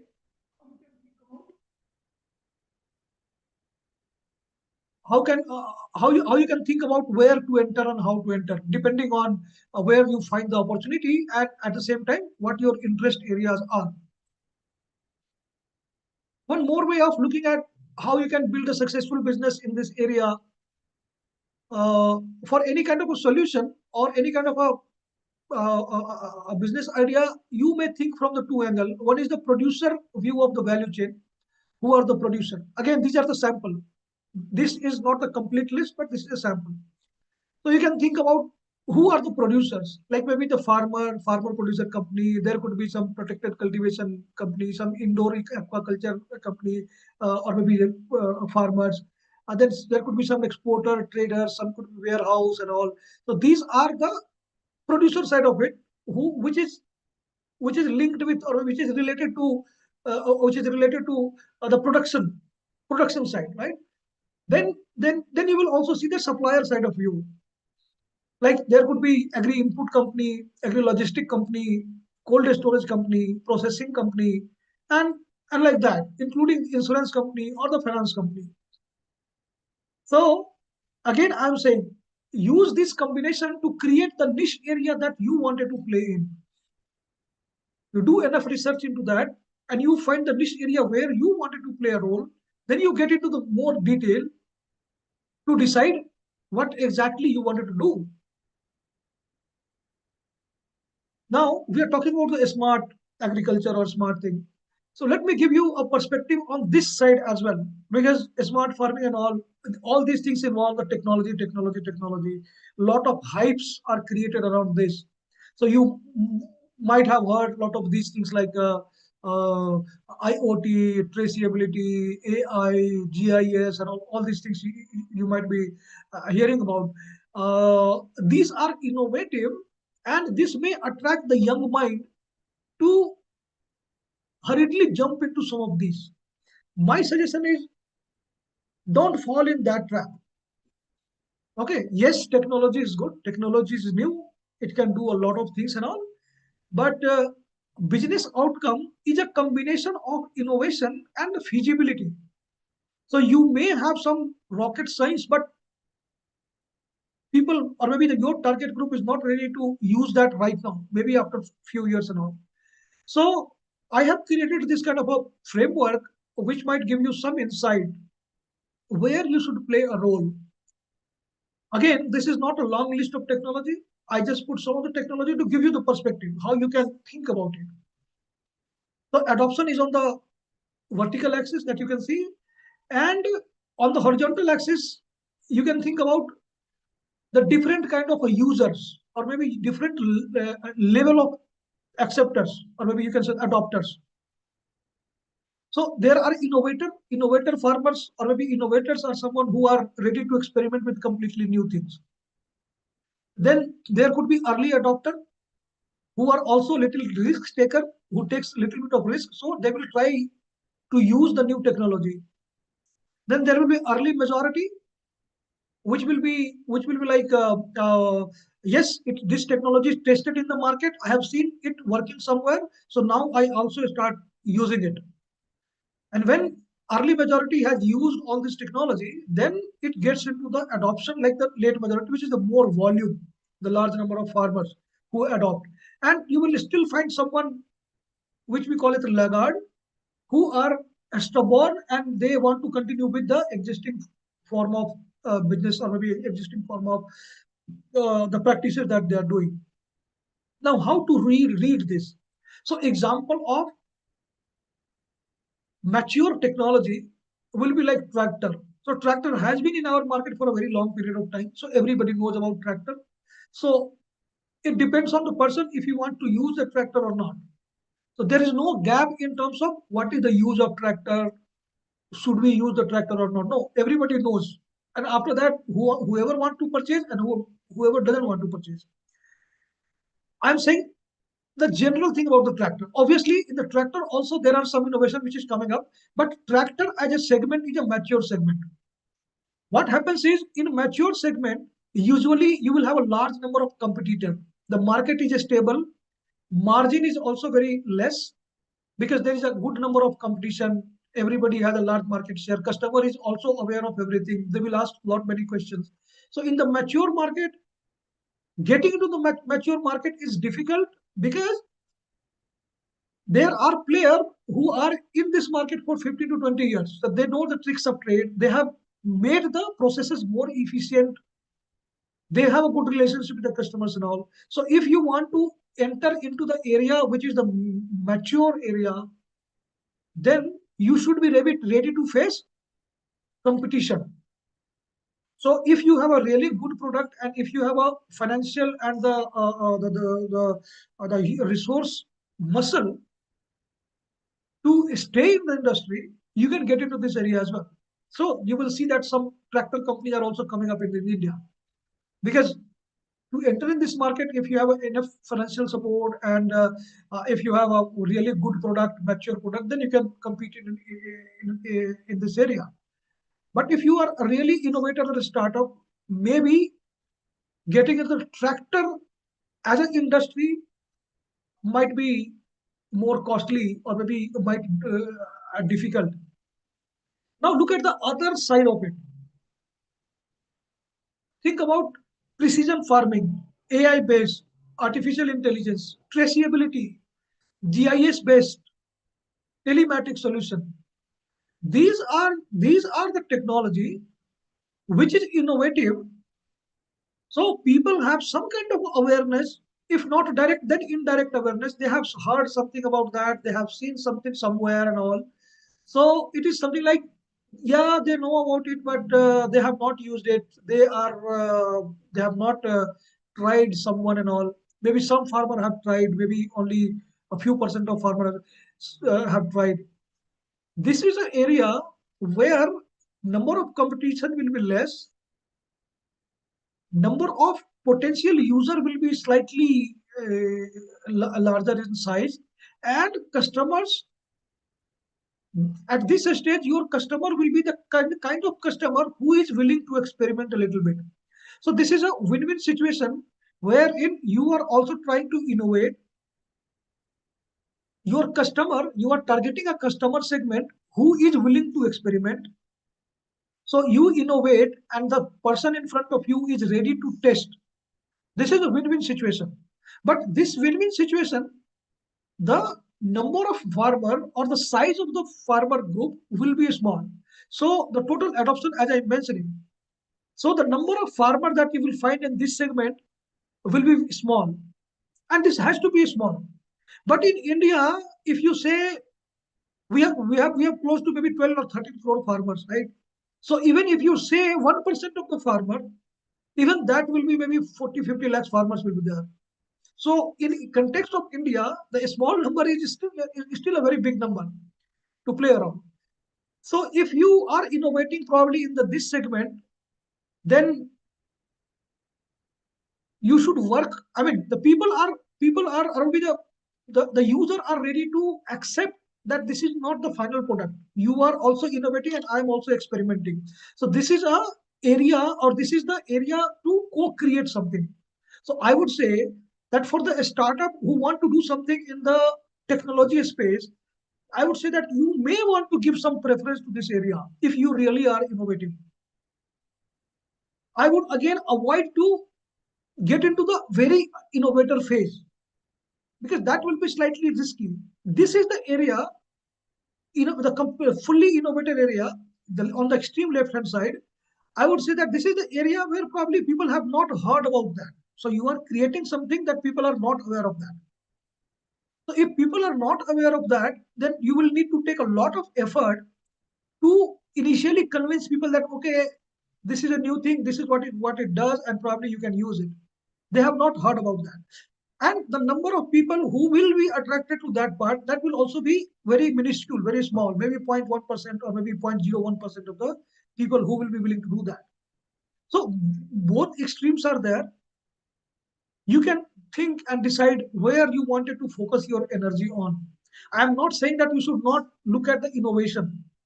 I am only saying that if you are looking at a very niche that people are not aware of that, then probably you will need to have a patience to wait for some time. You need to have a patience to wait for some time. And when I'm saying patience to wait some time, I am also talking about your investment, your resource commitment, your labor cost and all. You have to wait for some time. But the advantage will be you are innovating something entirely new. So you are the only leader in the market. So some risk, but high return. So for most of the startup or most of the people who wanted to get into some area using the technology, I would say that you can think about which market to which area to get into first. And my recommendation will be, I mean, it's good that I am creating something whose technology is known. I'm not saying you are using the same solution. For example, if you're developing something on IoT, or if you're developing something on the satellite imaging, yeah, so people are aware of, okay, yes, satellite imaging, I know about the satellite imaging. So if you tell them that I have built this solution on the top of the satellite technology, they will be eager to listen to you that, okay, what it is, tell me how it is going to help me.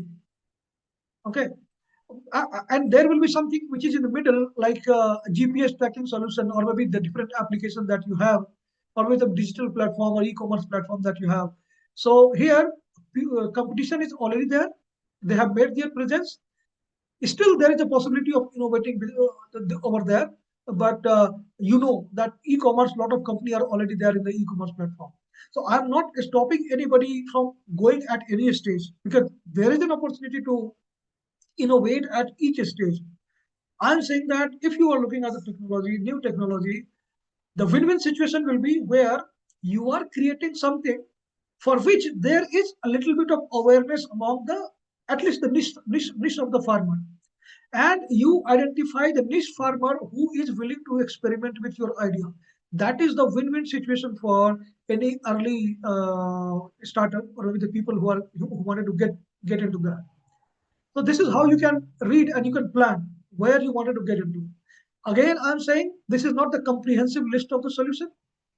There could be many large number of solutions, but I just mentioned it to give you a construct that how you can think about where to play. I had done some research, so this was the proprietary one, so I'm not giving you a lot of data information around that, but I will share that with you that of the top technology that I mentioned, there could be a lot of solution which you can build and you can target your customer. For example, IoT solution, there could be soil quality monitoring, there could be micro environment monitoring thing, there could be AI-based plant stress monitor, the quality monitoring thing you can build. Through satellite, you can do crop health assessment, damage assessment, those things you can do. And you can see the list of the potential companies that you can think about, like a agri insurance company, maybe the farmer producer organization, cold chain and all. So those deals. And you will notice that most of these technologies are growing at a very higher CAGR.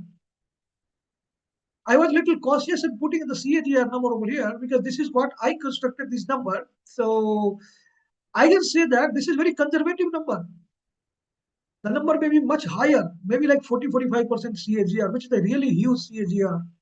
And for an average, I would say that internal rate of return, which you can think about, I mean, for a very gross level, I would say, this is a technical term like internal rate of return, you can read about that.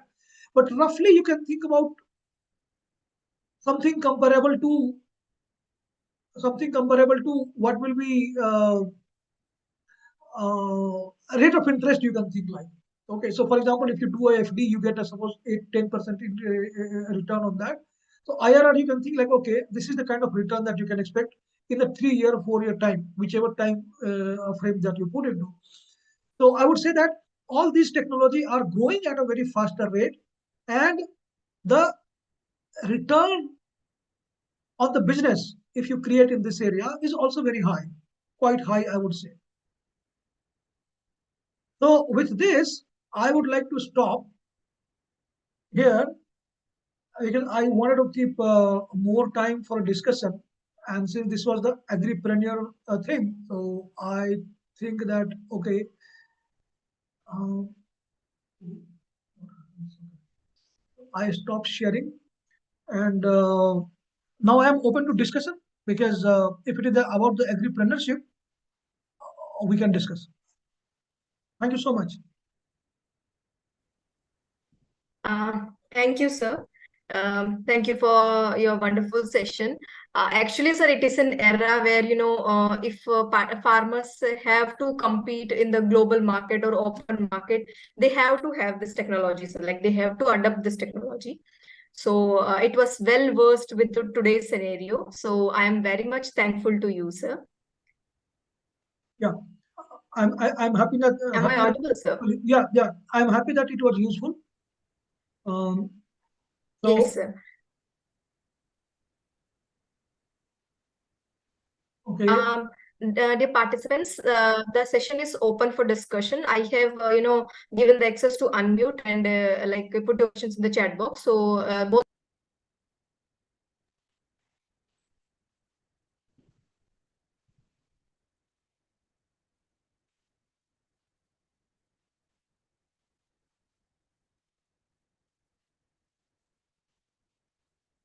Okay, so I think there is a question from Bhushan about the carbon credit. Carbon credit is really something which is being a buzzword across the globe, and we also wanted to think about. I mean, India should also think about that. Uh, So learning from the carbon credit, I would say that you can obviously there would be a lot of a venue that you can get information on the carbon trading. So not getting into the detail of the carbon trading per se, that how it is calculated and all, because there are enough information available. But I would like to mention the point that this concept is really great, wherein you reward the farmer,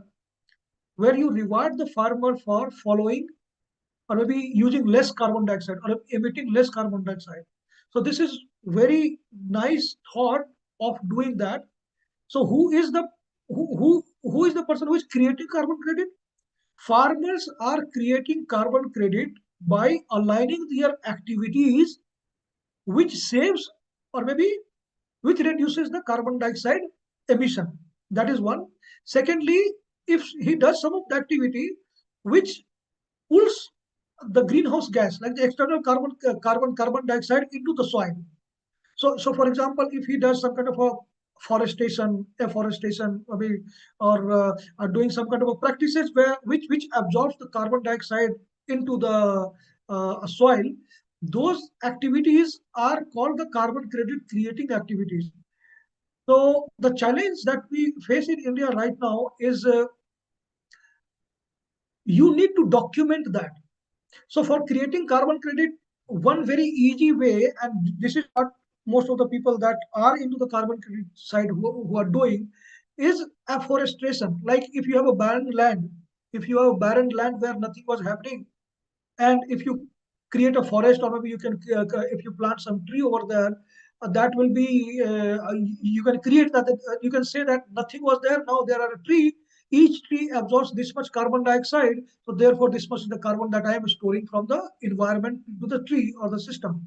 However, my personal point of view is, while afforestation is a very good and important activity, you or maybe we as a people right now, the agri-tech, or maybe the agriculture valuation people, we should think about how we can link the farming activity, because everybody cannot plant a tree everywhere. So we need to understand how we can document the farming activity and establish the fact that this farming activity, this much carbon dioxide is absorbed from the atmosphere to the soil and all, and then create a carbon credit, give them a carbon credit. So enabling carbon credit in India, I think it will take some time to actually get this useful for the farmer in general. So right now, most of the carbon credit in India, what they are talked about, they are related to afforestation, like creating forest. So for example, I would say that in most of the coal field that you have, where the mining happens, in those area, after mining is complete, there is a forest which is, I mean, the many trees are put over there, and they call it a carbon credit. So all the mining company, they purchase those carbon credit. So right now this is happening. So the mining company, they deplete land, they do mining. After that, they are in the guilt that I have to compensate somewhere. So concept of carbon credit. So there will be some company or maybe some organization who will do forestation in that area. They will document it that okay, this much forest, each tree captures this much carbon dioxide. So total this much carbon dioxide we have captured, and this translated to this much carbon credit, and those mining company pay for that. This is what is happening right now.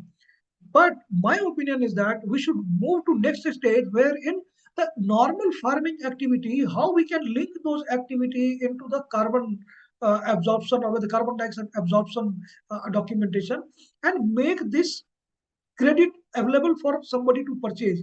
So in this area, very less work has been done. So if you decide or maybe you think about doing these things, you will have to do some groundwork. But if we can devise some methodology and all, nothing like that. I think our farmer must be rewarded for if they want to adopt organic or maybe if they are doing natural farming, they must be rewarded for that. Is that okay, Rushan?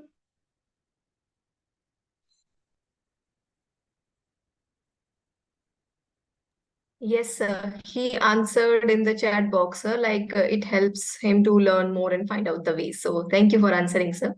So meanwhile, anybody asks another question? I have one question. Yeah, sure. Yeah, sir, actually, there was a report like just 1 or 2 days before. So it was saying like because it's a era of social media. So India is one of the topmost country like in that list, sir. It's not a proud thing. Actually, the wrong information is spreading very fast in India as compared to the like other countries in the global scenario. So like so because this is what is happening in India, because the wrong information or the information where somebody else is getting benefited rather than the person whom the information has to be reached is getting benefited.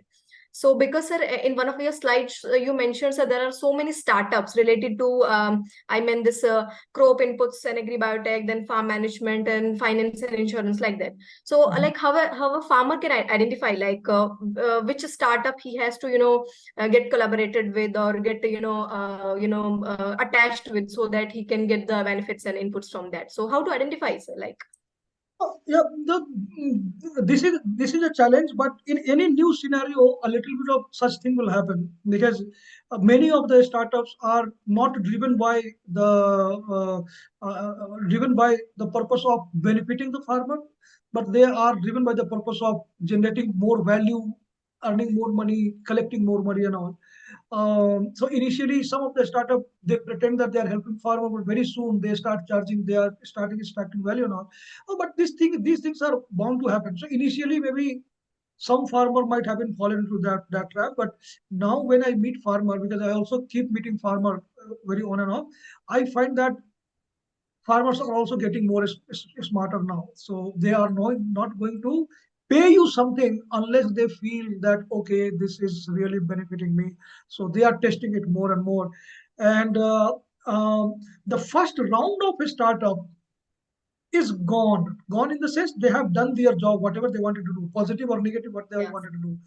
This startup is now getting to the maturity stage wherein farmer are also aware that there are a lot of company with a application app here and there, the e-commerce and all. Now farmer have also started asking questions that why, how, those things, which is a positive thing that is happening in our country. But I think a lot of the startup and their funding is driven from the outside. This is also one thing that you will notice, that if you look at the funding of the startup, you will notice that venture capital from US, Europe, Japan, and other countries, they are investing money and all. I think slowly this needs to change. There needs to be more serious people who wanted to invest money in India, for the people of India. A startup also, they should think about, not think of they should think about creating a real value to the farmer to generate. So the first phase of a hype of the startup, that is to a great extent that is already done, because I am in the startup. I uh, get opportunity to hear some of the funding organization and all. Now funding organization are also getting very serious, and no, you show me the real value, then only we'll give you any kind of fund. So that is the scenario, which is encouraging. So that round is gone. So I think the coming days will be better, more serious. The people like you, or maybe people like the younger generation, uh, they spend little more time. Another very nice thing that you will notice is that you notice most of the startup, the early first is startup, you will find that 90% or more than 90%, they do not have any kind of agriculture background. They are from the technology background. Okay. So that was also one kind of a failure, because in technology, they are good at technology. They are good at analyzing the problem also. But analyzing farmer behavior, that will really encourage adoption, long-term adoption and all. This is where they were lacking. So that was also one of the cause. Now I see that more of the agribusiness people, agriculture people getting into this startup. So that is very encouraging sign, where the people who have some kind of interface with farmer, they are getting to this business. Thank Yes. you. Thank you so much, sir. Very well answered, sir. Sir, hello. Yes, Priyavata. Ah, as you are discussing, it will help the farmers to reduction their cost of production if they incorporate in their farming the artificial intelligence and others farming technology, which is going as smart farming. That is so. That is required for the reduction of cost of production is the day of the chance, because if they reduce their cost of production, that can ultimately increase their profitability. This is the one point. That's why the new technology should have to be adopted by them. That maybe in the slower form or in this faster form. That should be. Other way, the farmers in our college days, we have seen the agriculture stars, the laggards only.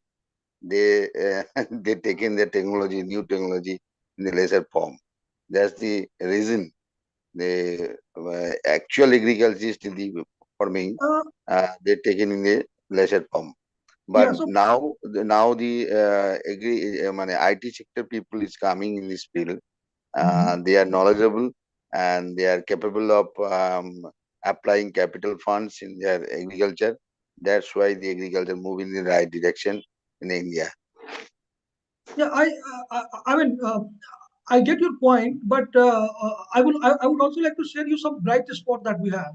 So before getting into I mean, when I got into the startup, before that, I was also thinking that, okay, the technology, how farmer will adopt. But what I noticed is the amazing thing is that if farmer need that, if farmer sees the benefit of that, tangible benefit I'm saying, then they will adopt. And the most beautiful example is the Paytm Yeah, or the UPI payment. yeah, So in the time of the pandemic, when I sometime after pandemic, when I went outside, I was so surprised to see that even a small thelawala person, the person who is has a very small tokri and he's sitting there, everybody has a QR code. So I QR code. talked to a couple of them that, do you know what it is? Then she said, no, I don't need to know. I just know that this is how I can get my money My mind. if I send something. And since she has done 2-3 times, or about 5-6 times, or maybe 10 times, 15 times, so now she is confident that yes, if if there is a sound that, okay, I have received this much money, it actually means I have received this much money. So once they realize the need for that, and if they are convinced that, okay, this is helping me, they will adopt it very fast. So from Yes, the developing technology, the principle that I follow in my company is that the technology has to be the simplest possible in the hand of user, yes, and it could be as complex as one can imagine at the back end. So me as a technology person, my responsibility is to do most of my work. I mean, me as a technology person, I would do most of my work in the back end. How I can use AI, how I can use IoT, those things are for me. That is not yes, for farmer. For farmer, it is important that what it is doing for me. So for example, as I mentioned earlier also, like for the saving the cost itself, I'm saying. So the cost saving is the farmer's priority. But I don't need to tell farmer that I am using this AI, I am using this blockchain. No, I don't need to tell them. I simply need to tell them that, boss, this is how you can immediately get a soil test done. And it is not just a soil test done. If you do that, it will immediately give you that how much kilogram of nitrogen, phosphorus that you need to purchase. Yes, yes. And if so, I don't need to tell him the technology, what is the behind the technology. That is my role. For the farmer, we have to make it simple that if you use this, you will get to know how much you have to purchase. And if the total purchase is less than what he was purchasing last year, obviously he will say, okay, if I use this, it saves me some cost. So we need to technology like that. We should not make this complex in the hand of farmer. So I am working on the solution which is language agnostic. Yeah. Okay, I am working on that. Meaning nobody needs to enter anything in there. Nobody needs to read something. Because if you look at the most of the applications that we have, you will notice that it requires you to do a lot of functions. Why should we expect farmer who is doing the farming, who is in the field, whose hand may be muddy hand and all? We should not expect that he will do 5-6 steps to arrive at something. We need to make sure that in one step or maximum 2 steps or maximum 3 steps, he should get what he needs. Yes. Farmer will pay for that. It is our responsibility how make most complex things simplified so that farmer understands that, well, this is 1 or 2 steps that I need to do. So for example, QR code, she puts QR code over there. She doesn't have any function. She said that you scan the QR code. She just listen that this much money is credited. That's done. So for her, Yes. she doesn't know how QR code works. So most of the startup that right now we have, they also fall into the trap that in my investor, I will try to explain everything technology that I am using high technology. But I don't need to tell high technology to the farmer. Yes. Right now, many of the startups try to market high technology to the farmer that I am giving you an AI based thing, this thing. That is also something which bewilders, that makes farmer more fearful that what you are more giving. confusing. Yeah, they're confusing and they get terrified that how I will use that. But if you give them that this is 1 or 2 steps, done. Probably Yes. adoption will there. So I'm very much encouraged by the invent of this UPI and the way it is adopted across India, village, all level of people. Thank you. Thank you, sir. Thank you, sir, for wonderful answering the question. Any other participant, please?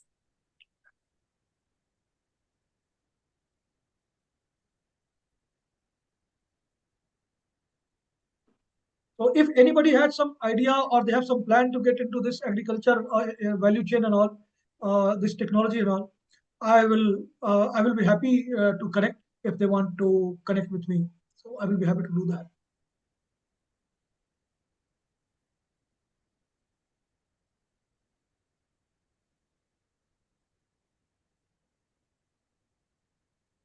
Any more question? If not, then I would say thank you. Yeah, sir. I think, sir, there are no more questions in the chat box, and nobody's trying to ask as well. So on the behalf of my team and all our participants, sir, it's a big thanks to you. And I am very much sure that our participants have not just learned, they have enjoyed listening to you, sir. Even I was listening very carefully to you, sir. So, it was a session where this IT and technology and these kind of things when comes in, sometimes we lose interest, but it was not like that. So maybe it's 35 or 40 minutes of your session. It was just informative, very much, insightful session for all of us, sir. So thank you so much for sparing your valuable time for all our participants, sir. Yeah, same here. Thank you so much. Thank you so much for joining, sir. Thank you, sir.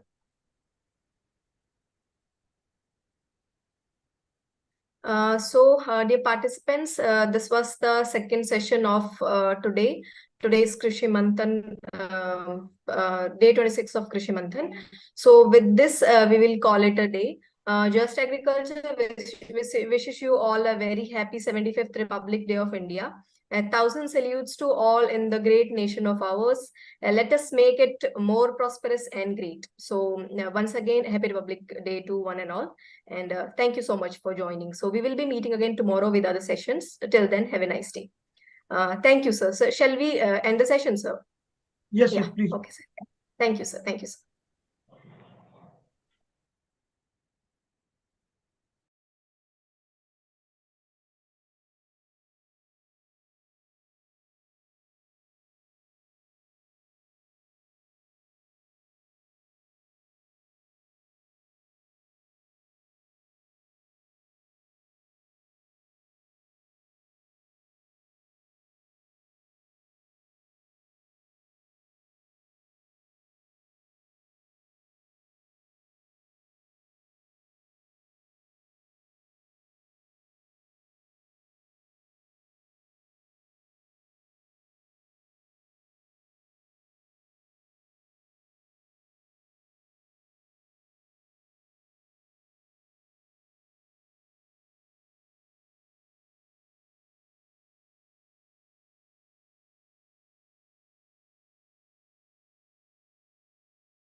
सभी शांत है